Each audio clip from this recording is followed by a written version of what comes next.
We will slowly recover from the shock of what will happen to all companies, online and offline, with the opening of ONPASSIVE to the world. We stopped off at social media platforms like Facebook. Like all the rest of these platforms, the way they have been making money is that they are selling the personal data of their clients to the highest bidder. We have done that for decades. ONPASSIVE will not be taking any data and selling it to the highest bidder. It starts out with the CEO of ONPASSIVE, Ampadu. He has taken ONPASSIVE to a level that will not be reached by any other company. What a disruption of what we have been doing for decades upon decades. Now this man of integrity, we now must compete against. It is not fair, but it will be fair to the users of our products. For decades we have formed a monopoly on all the products that our users have been using. Now there's competition. The competition lies in our competing against other companies using and selling the products that ONPASSIVE is marketing, only their products are better. The difference is that our business models have been surpassed by ONPASSIVE's business model. ONPASSIVE is a privately held company. Ampadu is sharing his wealth with the founders in ONPASSIVE. That's extraordinary. We are stuck.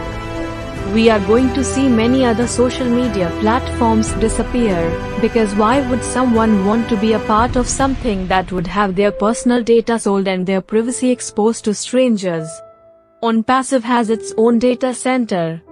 It has a social platform that is at no cost to its users. It is called ONET.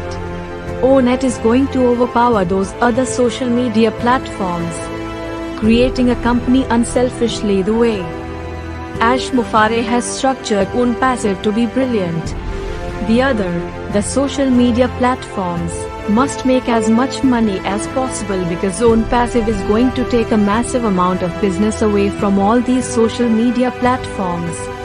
Wow! Now, what about the video conferencing that is number one called Zoom?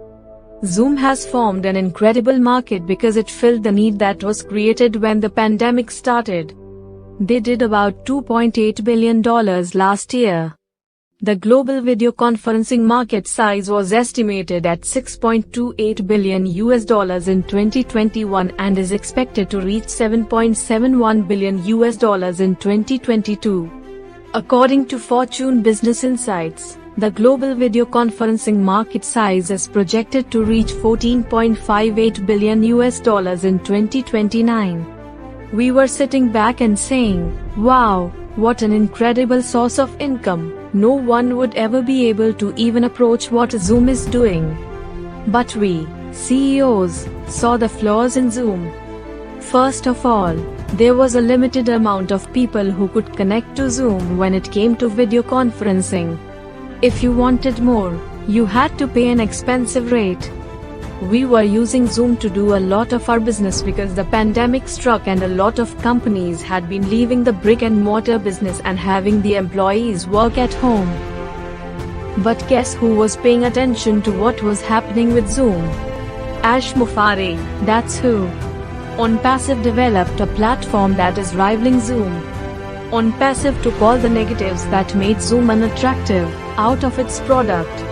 ONPASSIVE as we speak now has a product called DoConnect. We do not know very much about this platform because there is not enough information. What we have been able to hear is that DoConnect will overtake and take most of the business when it comes to video conferencing. That's all we know. Warning to all of those video conferencing companies, watch out for ONPASSIVE and DoConnect. We thought that this day would never happen, but it is going to.